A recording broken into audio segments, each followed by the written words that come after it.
Just like our government helped put Mao Zedong in. That's now declassified.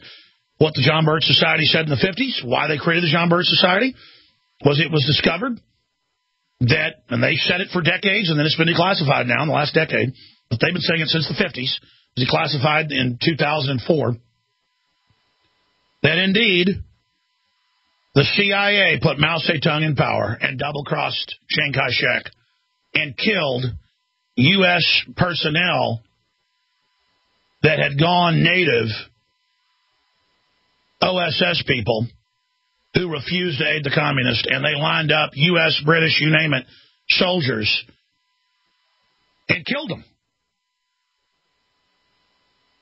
Our CIA. Because there were a bunch of military people that stayed behind and said, we are not going to turn this over to the communists. And you know what happened? They got killed. Just remember that. Because this is not our government that runs things, ladies and gentlemen. This is a criminal group. Look at the New York Times whitewashing it. CIA papers lend insight on China under Mao. Yeah, the New York Times, when Mao died, David Rockefeller wrote an op-ed piece literally worshiping him, saying, who can deny he did a great job and is a model for us? I mean, disgusting. Even before it was fully declassified, I remember in 1999 watching History Channel with the CIA section chief over Asia.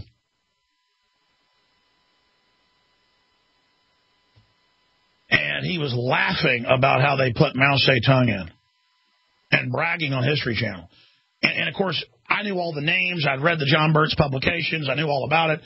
John Birch is named after a guy that stayed behind who they killed. Tortured, of course, first. And it lets you know that this has been known forever. And that's the only reason we knew about the New World Order plan in the 50s and 60s is because a bunch of people inside the CIA, inside the FBI, gave all their intel to Welsh, the man that spent his whole fortune trying to resist it, because they couldn't believe the level of treason.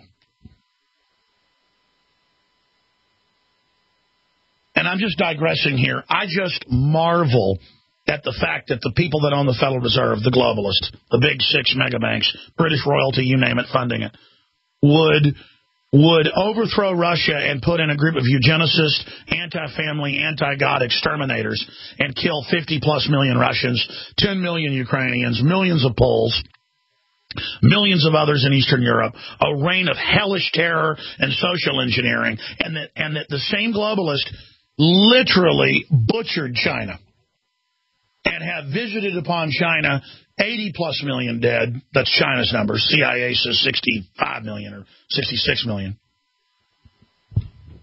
And, of course, then you realize, oh, my gosh, they want to do that here.